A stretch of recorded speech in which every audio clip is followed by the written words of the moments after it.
Welcome to That Seasonaire podcast. I'm your host Gina. Stick with me as I chat to Seasonaires, expats and adventurers across the world sharing their inspiring stories and interesting insights into living and working abroad.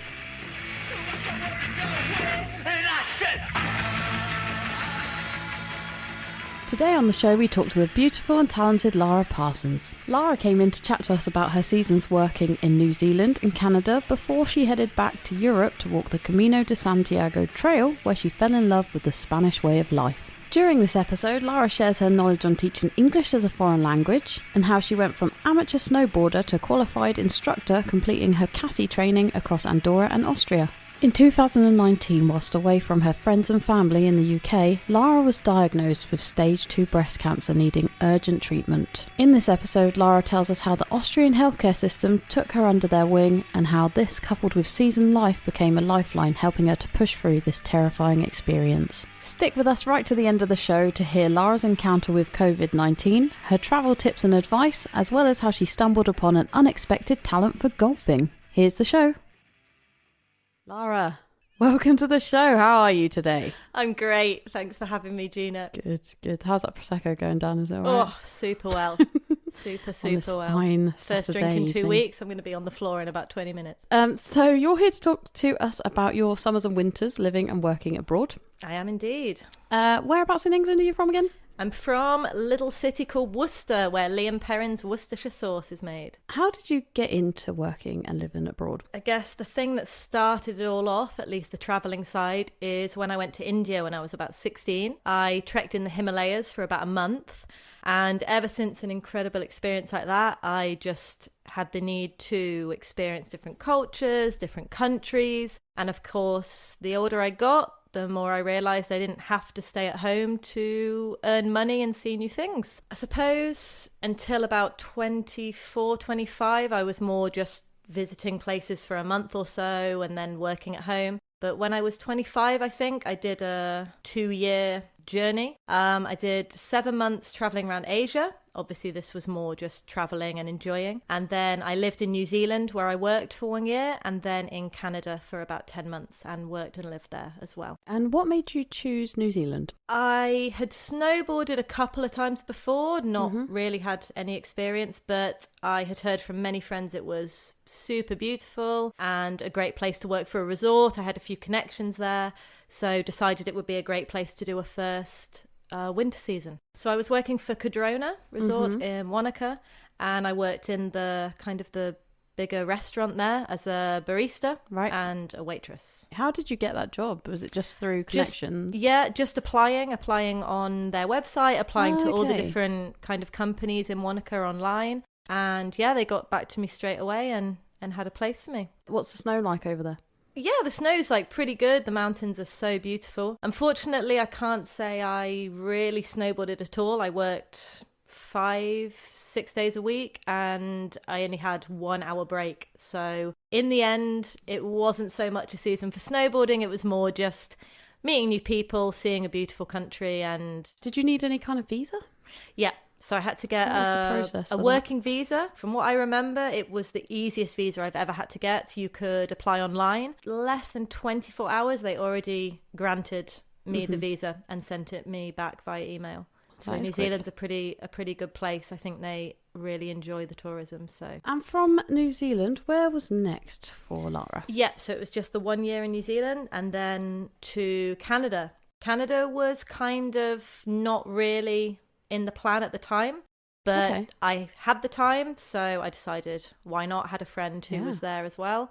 Yeah, just got a flight over to Canada, got another van, travelled from Saskatchewan to British Columbia, and ended up finding myself working on Vancouver Island for the summer. What's Vancouver Island like? Beautiful. Yeah, I ended up working in the capital of the island, Victoria. So nice. It's exactly what you imagine of Canada. You know, you enter on the boat and you can see the lovely log cabins and they have whale watching tours. Yeah, it's super nice. In New Zealand, is there much of a sort of social scene? How do you meet people? For sure. I think I was super lucky with getting the job that I did because Cadrona really made an effort to make all of the staff kind of come together and have events, and in the Monica is a super small place. So there's Right. only about 4 or 5 bars and clubs or whatever you want to Yeah. call it that are open. So it's a bit similar to every season, a different place, but everywhere has super positive vibes. Everyone gets together and knows each other Yeah. after a short amount of time. Yeah, everyone's And got there's- that sort of common interest. Exactly. Everyone loves the outdoors. So you've always got things to do, people to see. What's the social scene like in Canada? It's a bit difficult for me to tell in that way because it's obviously a huge country. I loved the outdoors and kind of doing different activities there, but during the summer it was more about working and in my free time just exploring the island a bit. Apart from the van trip going through British Columbia, I spent most of the time kind of saving money and living a more peaceful life. Where were you working in Canada? I found a really beautiful little kind of hippie cafe, kind of a walk from where I was living. And so, yeah, I got set up there, found out that making money in Canada, even as a waitress, is incredible because you earn like pretty much over double in tips as you do wage. So you can take home quite a nice package at the end of every shift. So, yeah, that was awesome. Did you enjoy your experience in Canada? I did. I loved it. I think it would have been great to have seen more of the winter. Because when I Right. arrived, winter was just ending and I was just there mostly for the summer. When winter started to hit, that was when I ended up going back home. But for what it was, yeah, absolutely beautiful country, super friendly people. So you did New Zealand, then straight to Canada, then back to the UK for a bit? Yeah, so after this time, I'd been gone just over 2 years. So it was about time I went home and saw my family and friends. Yeah, somehow ended up in the big smog, somewhere I never thought I would be, but went to London, thought I was going to spend 5 months there and ended up being 3 years. I'm not really a big city person at all. As you know, I prefer kind of smaller places and the outdoors and hikes and sports. It was enjoyable for what it was, but there was something that was kind of making me feel very trapped for a while. And I knew I needed to get out. So one day I was doing what I normally do, watching inspirational travel movies and all this kind of stuff. I found this inspirational true story called The Way, and it was based in Spain on a route called the Camino de Santiago. It's about a 800-kilometer walk starting on the tip between France and Spain. And yeah, it really inspired me, and I thought, what's going to get me inspired again and to leave London and to do the things I enjoy again? So 1 month later I had a backpack ready to go, and I did the Camino de Santiago and went on a 5.5-6 week walk through the whole northwest coast of Spain. What was it like? Incredible. Words can't really sum it up, but yeah, it's exactly what you want it to be. I'm not a religious person. Some people do it for that reason, not me in particular. You can be on your own. It's very easy to meet people. So yeah, it's an adventure. It's a super experience, a nice memory. Beautiful landscape, Spanish people, Spanish culture. Do you get much time to stop in various places? Basically, whatever you want to make of it. So, I had a... There's no you have to do it in this amount of time then. It's no, like it's a journey for everyone as individual. Exactly. It's Right. your walk. It's however much time you want to take. And you also have slightly different pathways each day going to different places. So it's great because you kind of organize your own day. After about a week, you find whatever's comfortable, how much you want to walk in one day without being in too much pain. Because at the end of the day, it's, a marathon, not a sprint. You can figure out what villages you will pass so that you can figure out how much you can do in one day before stopping and sleeping for the night. So they have the albergues, which is like kind of the cheapest hostels. The very cheapest ones are kind of public, normally associated with the local church or community centre. And it's about €4 or €5 a night, just, 30, 40 bunk beds. You come in, you have your mattress, you sleep for the night, and then you're gone again the next morning. So do you have any tips to anyone who is thinking about doing that walk? The great thing about this walk is you don't really have to plan anything. The only thing I'd say is maybe book your very first night when you arrive, just so you know you're going to have a comfortable sleep and can decide the next day what you're going to do. But no, it's very much an independent journey. So for me, it was incredible because it got me back to knowing how to rely on myself and have a good time enjoying things that I want to do. So yeah, I think it's a super opportunity for anyone. So from there, what happened next? As you can imagine, being someone that loves different cultures and these types of things, Spain kind of stole my heart after doing this walk. Met a lot of locals, and yeah, just fell in love with the culture completely, and also a pretty beautiful language too. So I decided to move to Spain as usual, just, you know, kind of winging it, not really putting too much thought into it. Just thought, I'm looking for something new. This is it. So knowing that I had not really one word apart from hola or gracias, I knew that I needed to go there with some kind of backup. So I enrolled in a CELTA qualified English teaching course. It was a 4 or 5 week intensive course.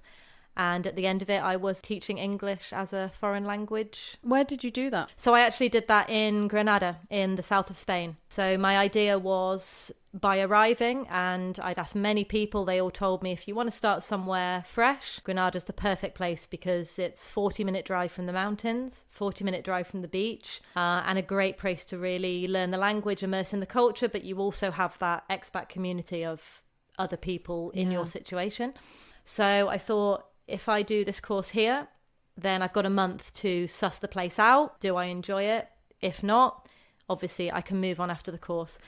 But of course, fell in love with the place. So after 1 month, I stayed and then remained there for over 2 years before I came here. Just going back to the walk again. Do you need much Spanish to do that? On this particular walk, I wouldn't say that needing the language is so necessary. I mean, it's amazing if you have it, obviously, but you know, you meet people from America, from Europe, from... So you do kind of have that community there as well, where you do see other people and you're all doing the similar thing. Exactly. And you'll see faces that, you know, you'll see at some point every day for, you know, a week, and then you might not see them again. It just totally depends on different people's rhythms and whether you're staying in the same places or how it goes. But no, generally along the walk, I wouldn't say it's touristic, but you know, the people in the villages, they know the people passing through, so they're quite used to needing a tiny bit of English, or, you know, if not, hand signals, or, you know, the only thing you're really talking to people about is paying to stay a night or to have a bit of food. So just learn the basics and you should get by all right. Exactly. So when you were living in Spain, was there anything that you had to do, getting residency, visas, things like that? Spain is you really do need to learn a bit of the language if you want to be there in a longer period. Places like Granada, they still have a lot of old traditions. So as soon as you go places like the Foreigners Office or places where you need to get identities, you will not have somebody that speaks any English. So you will need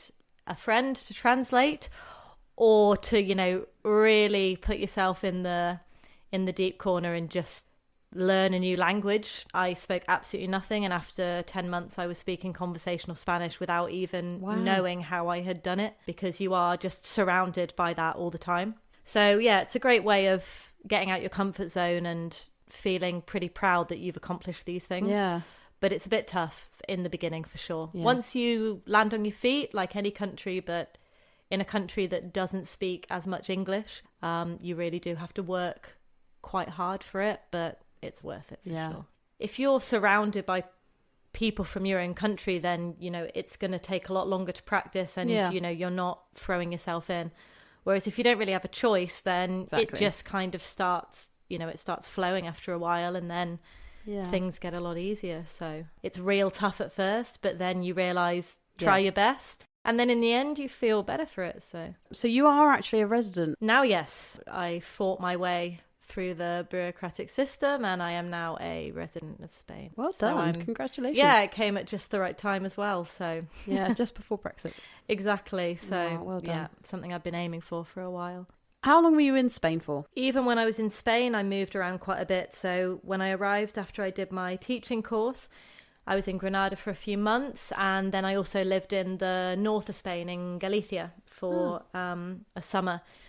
where I worked for a surf camp and met a load of people in the north. That's where I started speaking a lot more Spanish. What made you decide to go to the north? I'd never surfed before, and I really wanted, a bit like, doing a winter season, you know that you're going to gain new experiences and the opportunities to learn a new board sport. So I basically applied to all sorts of different surf camps in Portugal and Spain, and this was the one that had the best offer. Yeah, so I went to the beautiful Galicia, or they call it California, because it's like pretty luscious and green.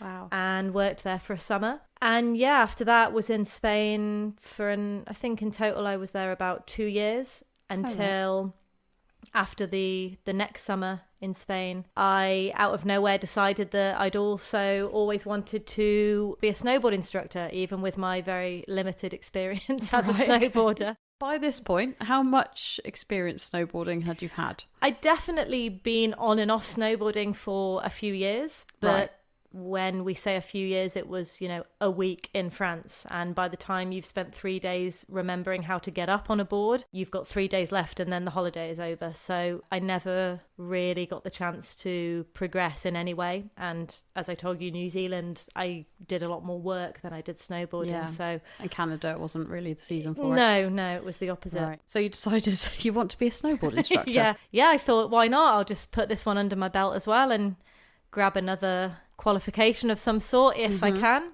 And so I just decided to go for it. How did you go about that? The classic Google search. Okay. Good start. Yeah, so Google searched my way into snowboarding courses. Because I was living in Spain, obviously I presumed Andorra was the best option because it's super close. Knowing I didn't really have much experience, I found a company here in Austria, and they did 5 weeks training plus covering the costs of the exams and getting a plane to Andorra. So I decided to try something new. I'd never been to Austria. Yeah, so I came here to do basically a 6-week intensive course of training and exams with the hope of becoming a basic snowboard instructor. And what qualification was it that you achieved? So this was the CASI. It's the Canadian Association. Right, so you did the Canadian snowboard instructor training in Austria and in Andorra. Yeah. Having already been to Canada. Yeah.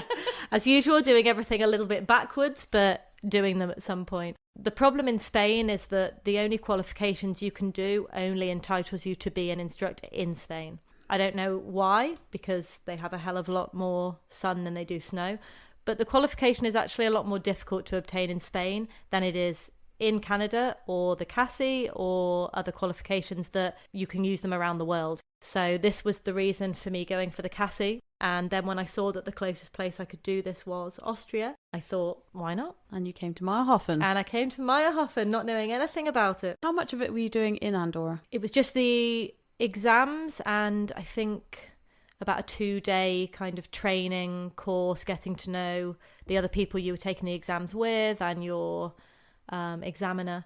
Mm-hmm. So in total it was about 5 days. 5 days in Andorra. And how long to do the training here in Meyerhofen? Was it in Meyerhofen or was it on the Hintertux Glacier, which is at the end of the Zillertal Valley? Yeah, so because of the time I arrived, it was the end of October. The only option was to go to Hintertux Glacier. Mm-hmm. So we did all of our training there. At the time, hadn't had much snow, so it was pretty icy, pretty strange conditions. But obviously that just made you work a bit harder for it, so not a bad thing. And we did about 5 weeks training before going for the exams. And how was that experience? Amazing. At the beginning of that training, realised how terrible I actually was. And at the end of the training, realised how much I had learned. So it was definitely worth coming for. Excellent. Well done. And you achieved it. You've got the CASI now. You're a CASI instructor. I am indeed. Congratulations. Thank you. Yeah. What an achievement. What was your accommodation situation when you were doing the CASI? Did you have to find that yourself or was that included?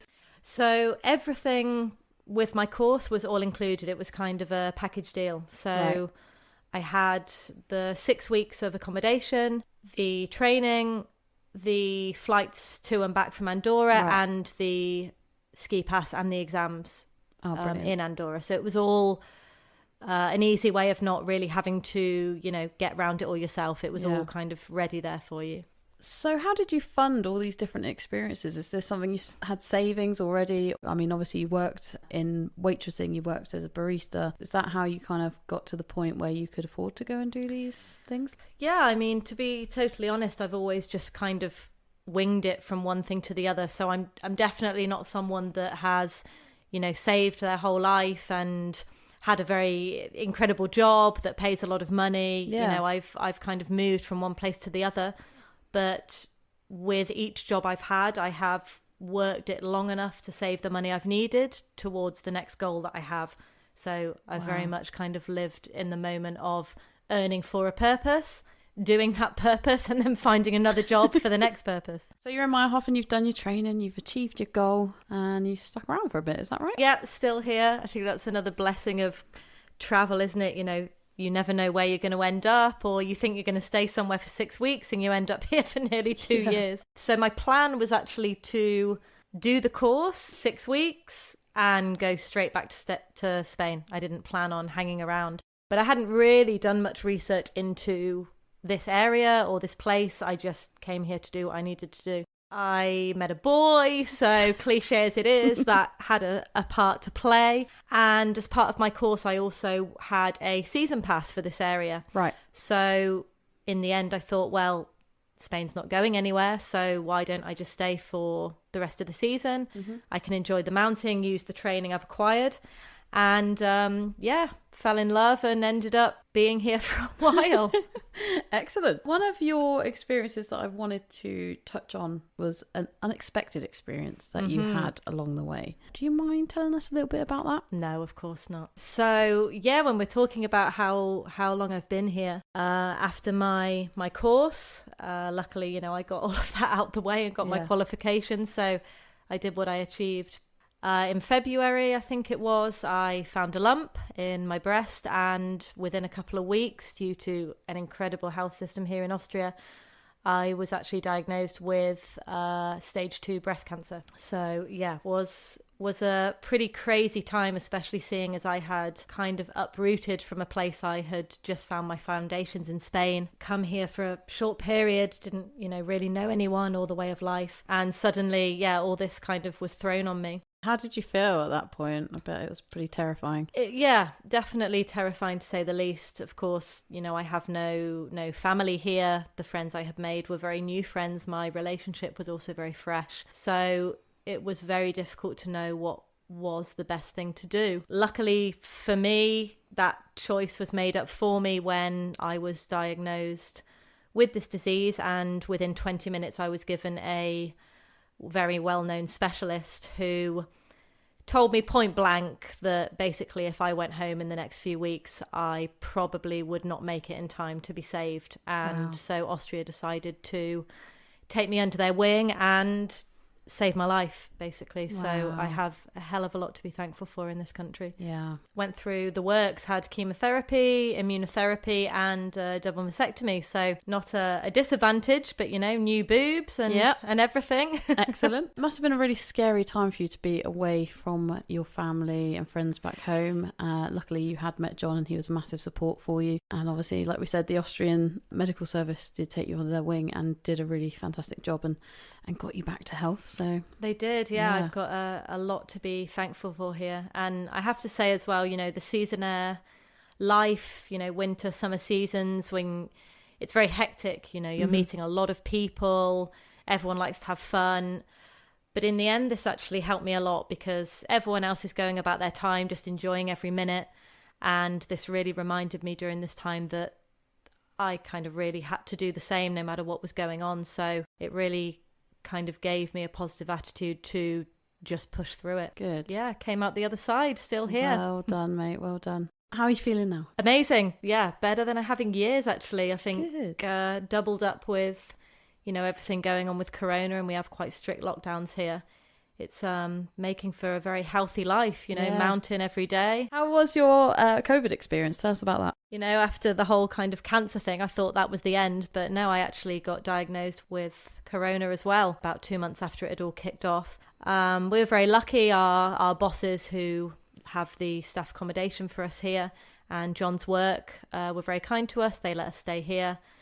while we kind of quarantined and were looked after again by the Austrian health system. And everything wasn't too bad, to be honest. Just, bit of a bad flu, getting through it, and came out the other side again. And we stayed until COVID allowed us to get back into Spain, because John obviously isn't a resident like I am, so it was a bit hit and miss when people are allowed in and out of different countries at the moment. Been that, like, the whole year's just been the same everywhere. No one really knows. You've got to wait for the right times and got to abide by the rules. So you were there for a couple of months? No, so we timed it perfectly. We arrived 2 months later than we expected. We stayed for basically the summer for about 5 months. Get John a bit adjusted to, the Spanish way of life and the language.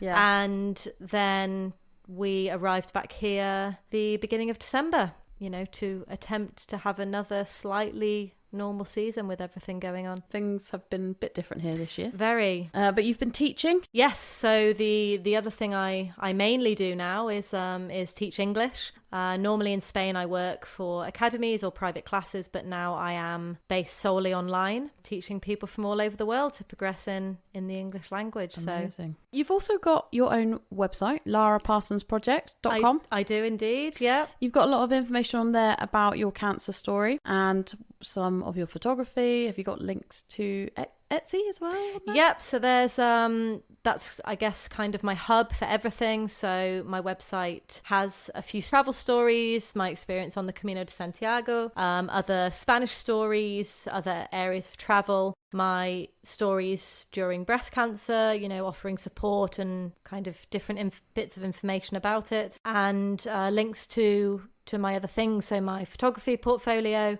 And my little Etsy shop, have a few prints for sale. So what's next then, Lara? What's next for you? Oof, who knows? I mean, at the moment, just enjoying every day. I mean, it's a blessing here that, we have the mountain open to go riding and get some exercise. So we're very lucky. Still teaching, really kind of pushing that forwards, building clients every day, which is incredible during this time. Is there anything you can advise people who might want to get into the teaching? How would people go about that? Yeah, it depends what you would like to do, to be honest. I mean, you have the general TEFL qualification, which you can do. I think you can even do this online. You have to dedicate about 120 hours to practicing and learning the different techniques. Right. And you can generally use this all over the world and online. The particular one that I did is a slightly higher qualification, not by much money at all, but this gives you the freedom to work in any country. It's as I said, a slightly higher qualification. So CV-wise, they're going to look at this more so than a TEFL. Yeah. And with a TEFL, from what I hear, you have to build on it every year. You have to do another practice test that costs a couple of €100. Right. Whereas the one that I did is a lifelong qualification. So it's called the CELTA.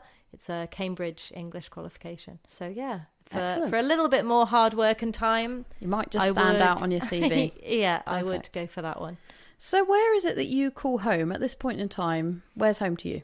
For me, it has to be Spain. Yeah. I think, England, I haven't properly lived in for about 10 years. Great place, but terrible weather. And, with the situation going on right now, it's doesn't feel like a very happy place, to be honest. No.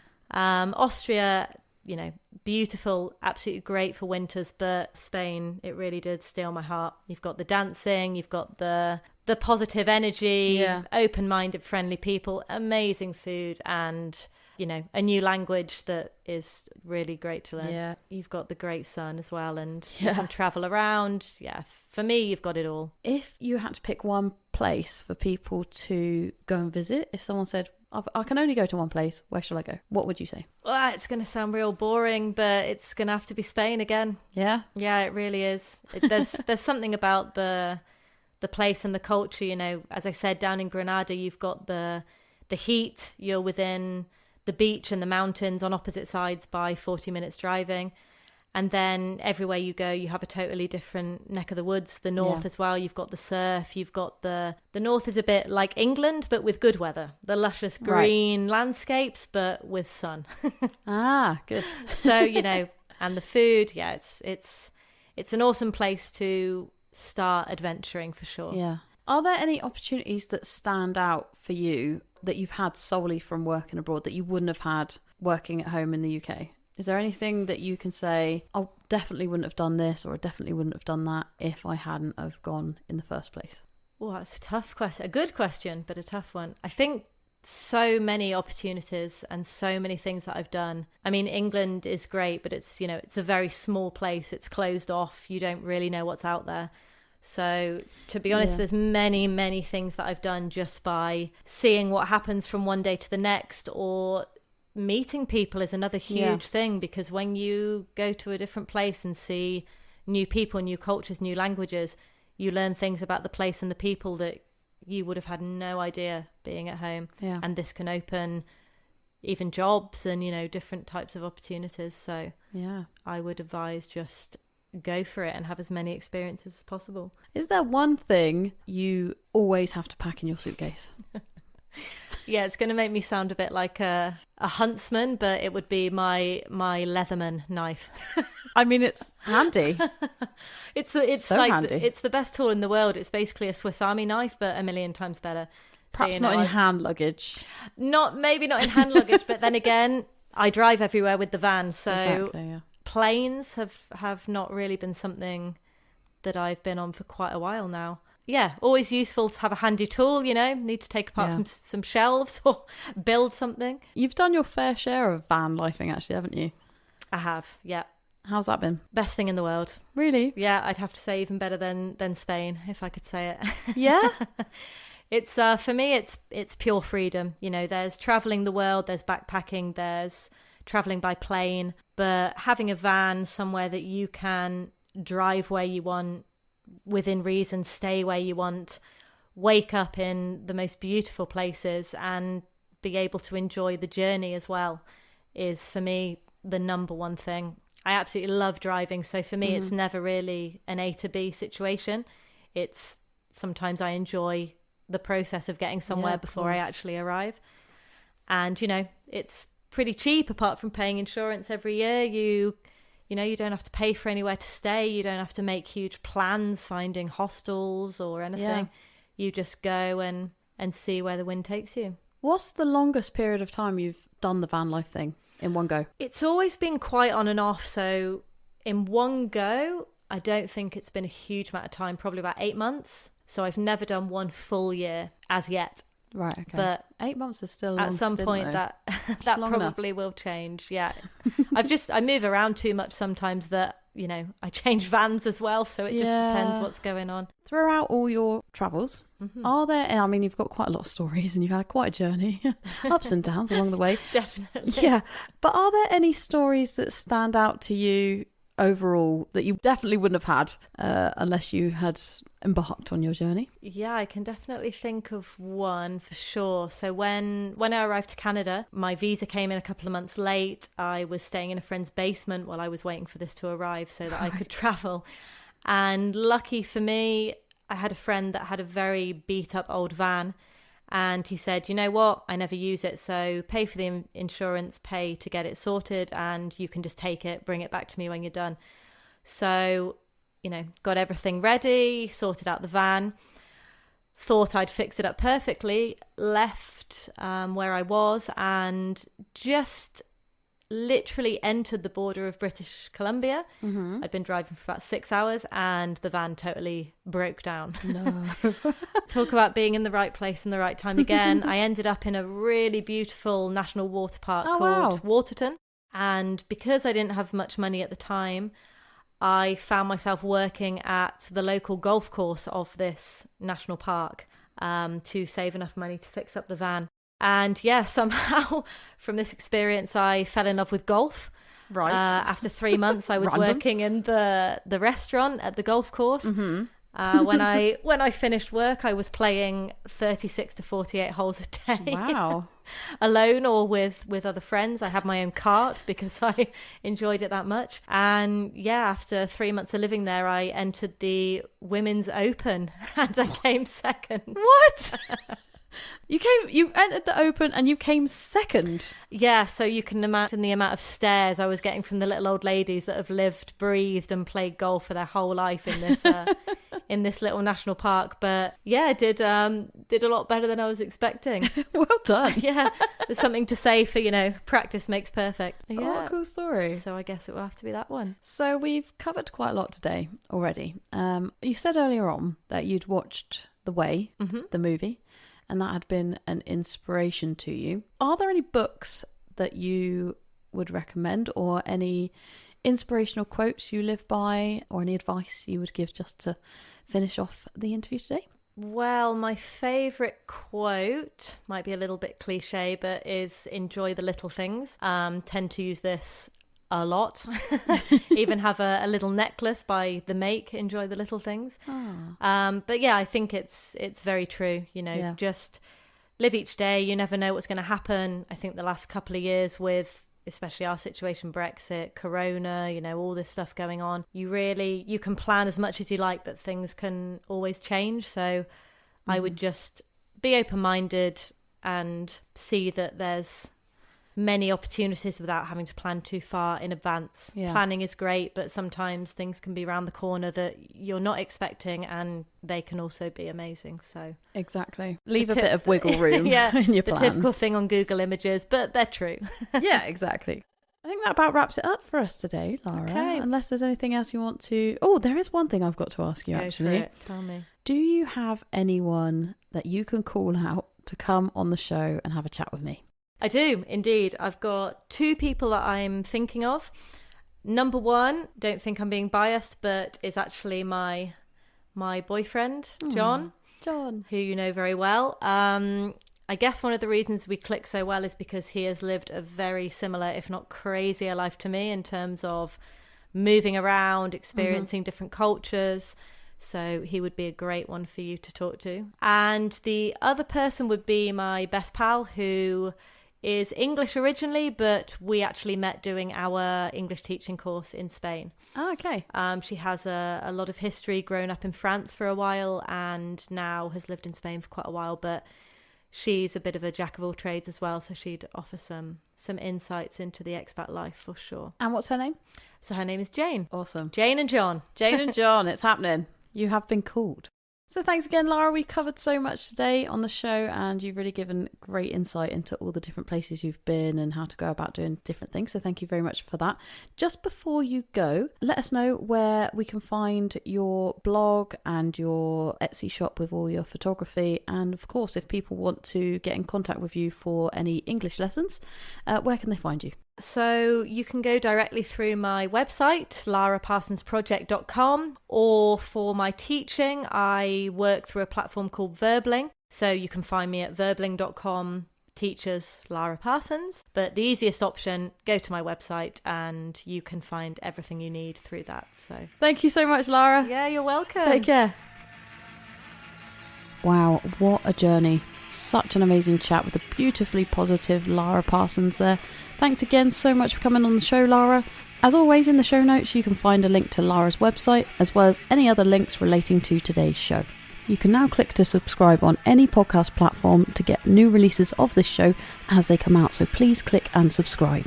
A massive thank you to our sponsors Mike's Sports Bar in Meierhofen, Wandering Woods Coffee in the UK, and of course thank you to Mondo Wave for the music. Thanks for tuning in, guys, and I look forward to seeing you all again next time.